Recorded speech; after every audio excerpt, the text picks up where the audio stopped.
Psychology বলছে আজ যে তোমাকে অবহেলা করে কাল সে তোমার প্রতি আসক্ত হয়ে যাবে যদি তুমি এই 3টে সাইকোলজিক্যাল স্টেপ তুমি ফলো করো। সম্পর্ক পুরনো হয়ে গেলে তার তোমার উপরে ইগনোরেন্স অনেক বেড়ে যায়। তুমি মেনে নিতে পারছো না যে মানুষটা একটা সময় তোমার সাথে কথা বলার জন্য উতলা হয়ে থাকতো, সবসময় তোমার সাথে কথা বলার জন্য ওয়েট করে থাকতো, আজকে সেই মানুষটাই তোমার কল রিসিভ করে না, তোমার মেসেজের রিপ্লাইটাও দেয় না, এবং উল্টে তুমি যদি তার সাথে কথা বলতে চাও, তোমার প্রবলেম হচ্ছে সেটা শেয়ার করতে চাও, তখন সে বিরক্তি বোধ করে এবং এর ফলে তুমি দিনে দিনে ডিপ্রেশনে পড়ে যাচ্ছ। তুমি একটু একটু করে ভেঙে পড়ছো এই ভেবে যে কিভাবে সেই মানুষটা আবার আগের মতো তোমাকে কেয়ার করবে, আবার আগের মতো করে তোমাকে মিস করবে, সবসময় তোমার সাথে টাইম স্পেন্ড করতে চাইবে, তোমার সাথে কথা বলতে চাইবে। তোমার মনের মধ্যে ডাউট তৈরি হয়েছে যে আদৌ কি এই মানুষটা আর আগের মতো করে তোমাকে কেয়ার করবে। হ্যাঁ, আবার এই মানুষটা আগের মতো করে তোমাকে কেয়ার করতে পারে যদি তুমি এই 3টে সাইকোলজিক্যাল স্টেপ তুমি ফলো করো। সো ফার্স্ট স্টেপ হচ্ছে বি মিস্টেরিয়াস। প্রত্যেকটা সম্পর্কের মধ্যে ভাঙন ধরে কিন্তু যখন সেই সম্পর্কে মিস্ট্রির অভাব দেখা যায়। ইম্যাজিন করো তুমি অ্যামাজন থেকে একটা গ্যাজেট কিনেছো, সেটা ফোন হতে পারে, কম্পিউটার হতে পারে, যে কোনো কিছু হতে পারে, এবং যখন তুমি সেটা হাতে পাচ্ছ তুমি সব কাজ ছেড়ে সেই জিনিসটা নিয়ে ঘাঁটাঘাঁটি শুরু করো, এবং তার ফলে একটা পয়েন্টের পরে যত বেশি সময় যায় তুমি যত বেশি সেই জিনিসটার বিষয়ে জানতে থাকো, তোমার প্রশ্নের উত্তর তুমি পেতে থাকো, এবং ন্যাচারালি তোমার কিউরিওসিটিও কমতে থাকে সেই বিষয়টাকে নিয়ে।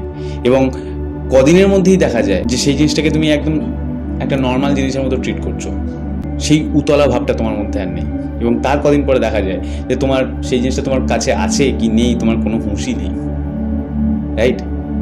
তো এইটা হচ্ছে মিস্ট্রির জন্য। এবার তুমি ইমাজিন করো তোমার সম্পর্কটার ক্ষেত্রে, সম্পর্কের শুরুর দিকে তখন তুমি সেই মানুষটাকে জানতে না, তো তোমার মধ্যে তার ব্যাপারে অনেক বেশি কৌতূহল ছিল, তার ব্যাপারে অনেক বেশি মিস্ট্রি ছিল, কিন্তু যত দিন যায় তত তার ডেলি রুটিন, সে কি করে, সে কোথায় যায়, কি বৃত্তান্ত, সমস্ত কিছুই সে তোমার সাথে শেয়ার করে। সো বেসিক্যালি তুমি সেই জিনিসটা জানো বলে তোমার তার উপরে কোনো কৌতূহল আর থাকে না। ঠিক সেম জিনিসটাই তার ক্ষেত্রে হচ্ছে তোমার ব্যাপারে। এটা বোঝো, তুমি ঘন্টায় ঘন্টায় তাকে জানাচ্ছ যে তুমি কি করছো, কোথায় যাচ্ছ, তোমার লাইফটা তার কাছে একটা পুরো ওপেন বুক হয়ে দাঁড়িয়েছে, এবং এর ফলে তার তোমার ব্যাপারে জানার বা তোমার সাথে টাইম স্পেন্ড করার কোনো আগ্রহই তৈরি হচ্ছে না, কারণ তার মধ্যে কিউরিয়াসিটি নেই, আর তোমার ব্যাপারে তার মনের মধ্যে কোনো মিস্ট্রি ক্রিয়েট হচ্ছে না। সো সে কেন তোমার সাথে ঘন্টায় ঘন্টায় কথা বলবে, তোমার সাথে কথা বলতে চাইবে ইভেন? সো সব কথা ডিটেলসে বলার দরকার নেই, টু দি পয়েন্ট আনসার দাও কথা বলতে গেলে। এই মুহূর্তে সে এখন তোমাকে জিজ্ঞেস করবে না কোনো কিছু, সেটা কিভাবে করবে, করাতে হবে সেটা আমি তোমাকে পরে বলছি। বাট মনে রাখো, মিস্ট্রি ক্রিয়েট করা ইজ ভেরি ইম্পর্ট্যান্ট, কিন্তু এটা খুব ইম্পর্ট্যান্ট। আমরা বুঝতে পারি না, আমরা জাস্ট ফিলিংসের উপরে বশবর্তী হয়ে হড়হড় করে বকে যাই না। কথা বলার সময় এগুলো খুব সাটল জিনিস, কিন্তু খুব ইম্পর্ট্যান্ট জিনিস, খেয়াল রাখতে হবে। ঠিক আছে, সব কথা ওপেন বুকের মতো বলতে থাকলে হবে না। যতটুকু কথা বলছো টু দি পয়েন্ট বলবে, প্রিসাইজলি বলবে, দ্যাটস ইট। বাকিটা তাকে ভাবতে দাও। সে যত বেশি তোমাকে নিয়ে ইম্যাজিন করতে পারবে তত বেশি তার তোমাকে নিয়ে কৌতূহল, তত বেশি তার তোমার উপরে অ্যাট্রাকশন তৈরি হবে। সো তাকে তুমি ভাবার, মিস করার সুযোগ দিচ্ছ কোথায়? সুযোগ তো তুমি দাওনি, তাহলে সেই মিসটা করবে কি করে তোমাকে? কিন্তু অনুপম দা, এরকম করলে তো সে আমার উপরে রেগে গিয়ে ব্রেকআপও করে দিতে পারে। মানে একেই তো সে তার আমার উপরে ইন্টারেস্ট নেই, মিস করছে না, তারপরে যদি এরকম করি তাহলে তো সে মনে করবে যে আমি ইগনোর করছি। তোমার ভয়টা ঠিক, কিন্তু সে ব্রেকআপ করতে পারবে না যদি পরের পয়েন্টটা তুমি ফলো করো, যেটা হলো make her feel good and leave her for a while. আচ্ছা, তুমি আমাকে একটা কথা বলো, তোমার পছন্দের যে ইউটিউবার আছে সে যখন নতুন ভিডিও আপলোড করে তুমি কি করো? তুমি সব কাজ ছেড়ে তার ভিডিও দেখতে থাকো, এবং তার ভিডিও শেষ হতে না হতেই যখন তারই অন্য ভিডিও আসে তুমি সেগুলোও দেখে ফেলো, এবং তারপরে ইভেনচুয়ালি তুমি তার পরের ভিডিওর জন্য ওয়েট করতে থাকো, রাইট? তো এইগুলো হয় কেন জানো? তার কারণ হলো তুমি তার ভিডিও দেখে খুব ভালো ফিল করো, ভেতর থেকে খুব আনন্দ পাও তার ভিডিও দেখে, তোমার ডোপামিন সিক্রেশন হয়, তাই জন্য তুমি এত বেশি আনন্দ পাও, এবং তাই জন্যেই তুমি তার পরবর্তী ভিডিওর জন্য ওয়েট করতে থাকো।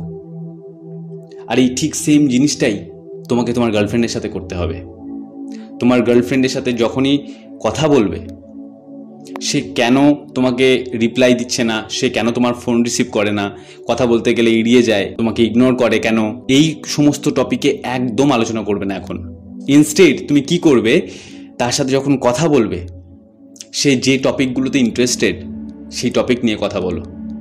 সে যে জায়গায় যেতে পছন্দ করে সেই জায়গায় তাকে নিয়ে যাও। দেখবে তার আস্তে আস্তে ইন্টারেস্টের যে লেভেলটা সেটা আস্তে আস্তে উপরে উঠছে, এবং এর ফলে কি হবে, এর ফলে সে আরও বেশি করে তোমার সাথে কথা বলতে চাইবে, সে আরও বেশি তোমার সাথে ওপেন আপ হতে চাইবে, সে আরও বেশি করে তোমার সাথে টাইম স্পেন্ড করতে চাইবে। আর ঠিক যখনই এটা হবে, ঠিক তখনই আনঅ্যাভেলেবেল হয়ে যাও। তাকে বলো যে তুমি কাজের মধ্যে ব্যস্ত আছো, তুমি তাকে পরে কল করবে। এইটা যদি করতে পারো ভাই, তার টান আরও বেড়ে যাবে তোমার উপরে, সে আবার আগের মতো তোমার উপরে আসক্ত হয়ে যাবে।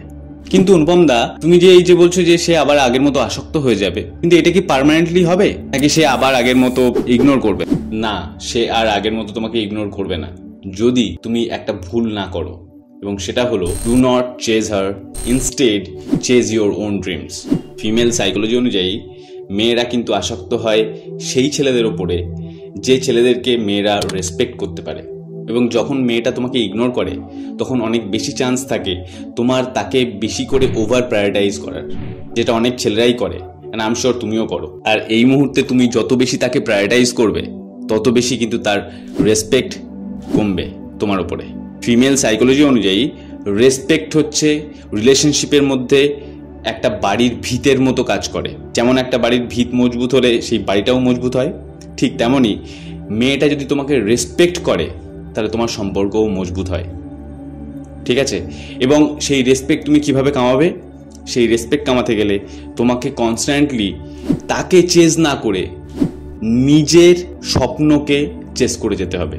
তোমার লাইফের যে পারপাস, সেই পারপাসের পেছনে তোমাকে ছুটতে হবে, এবং তুমি কিন্তু ফেক করতে পারবে না ভাই। ফেক করলে সে কিন্তু বুঝে যাবে, ঠিক আছে? এবং তখন কিন্তু আরও উল্টো রিয়াকশন হবে। সো এই ভুলটা করো না, ফেক করলে হবে না। তোমাকে কনস্ট্যান্টলি সত্যি সত্যি তোমার লাইফের যে পারপাস, যে গোল, যে লক্ষ্য, সেটার পেছনে তোমাকে ছুটে যেতে হবে কনস্ট্যান্টলি। এইটা করলে মেয়েটা বুঝতে পারবে তুমি ভবিষ্যতে তাকে একটা ভালো লাইফ প্রোভাইড করতে পারবে, ঠিক আছে?